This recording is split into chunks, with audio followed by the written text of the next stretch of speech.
on Wednesday, 14 September 2011. Those in need of additional information can contact Dr. Tamsiunbo on 991-4535, 991-4535. Cape Verde's recently elected President Jorge Carlos de Almeida Fonseca has been sworn into office. The event, attended by the Vice President and Minister of Women's Affairs, Dr. Aissatou Saidi, and two African heads of state, marks the beginning of a new era for the former Portuguese colony.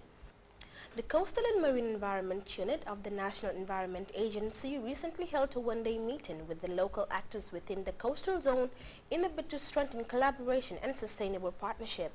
The forum, supported by the UNDP Energy and Environment Project, discussed pertinent issues and made recommendations for the effective management of coastal resources.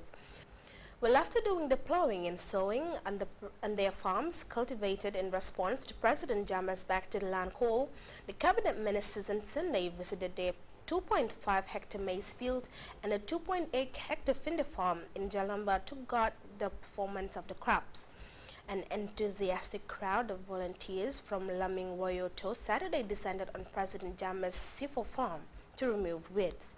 Ruling party officials at the constituency level have started preparations for the upcoming presidential polls. APRCI campaigns, mobilizers and stalwarts on Saturday met in Mandineri, West Coast region, to devise strategies and plans ahead of November 24th race. And in news outside the Gambia, life in the United States virtually came to a halt as the country started commemorating the 10th anniversary of the September 11th attacks that killed almost 3,000 people. At the ceremony in New York, where the Twin Towers once stood, President Obama and First Lady Michelle, as well as former President George W. Bush, joined thousands of family members and well-wishers to remember the innocent lives lost.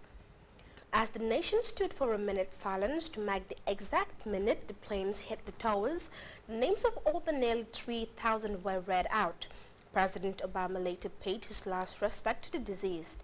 CNN's Wolf Blitzer talked to one senior official who was at the Pentagon when the plane struck. News of the hijacking of a Ford plane, which was believed to be en route to the White House, triggered a frantic evacuation of the iconic building. CNN's chief White House correspondent at the time, John King, now calls the desperate moves and the remarkable courage displayed by some service personnel.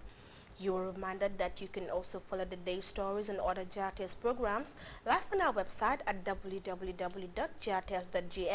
There you can also monitor GRTS Radio live. And with that, we come to the end of the news in summary, and that also brings us to the end of transmission. Thanks for joining us, and good night.